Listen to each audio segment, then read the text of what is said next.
बढ़ते हैं 8.4 के क्वेश्चन नंबर 2 पे, एनसीईआरटी क्लास 10। तो ये क्वेश्चन कह रहा है कि right all the other trigonometric ratios of angle A in terms of sec A. तो जैसा कि पहले भी क्वेश्चंस को हमने उसी प्रोसेस में सॉल्व किया, ये भी क्वेश्चन वही है कि आपको सेक ए के टर्म्स में सारे ट्रिगोनोमेट्रिक रेशियो को लिखना है। कितने ट्रिगोनोमेट्रिक रेशियो होते हैं? 6।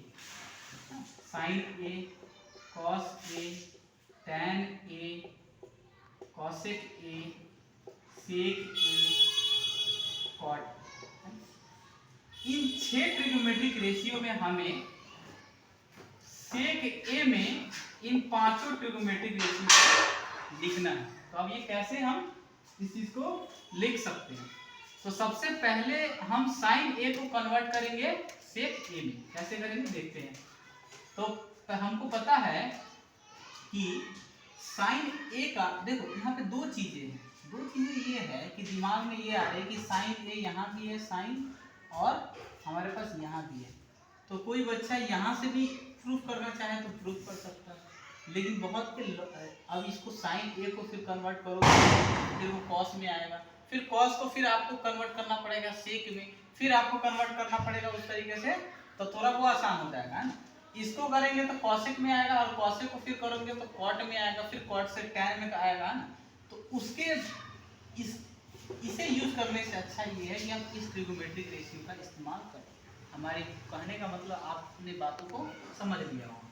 तो अब यहाँ पे आ गया sine square a plus cos square A is equal to 1। हमें साइन को लेकर के चलना है सेक की तरफ। तो sine square A is equal to 1 minus cos square A. अब हमें पता है, क्या पता है कि हम जानते हैं जैसा कि कॉस जो होता है वो सेक का हमेशा रेसिप्रोकल होता है। तो कॉस ए को हम क्या लिख सकते हैं? 1/सेक। तो इस चीज को हम यहाँ पे अगर लिखना चाहें तो कैसे लिख सकते हैं? साइन स्क्वायर ए बराबर 1 माइनस 1/सेक स्क्वायर, क्योंकि कॉस ए का हो गया 1/सेक। जब दोनों तरफ स्क्वायर करेंगे तो कॉस स्क्वायर ए बराबर क्या आ जाएगा? 1/सेक स्क्वायर।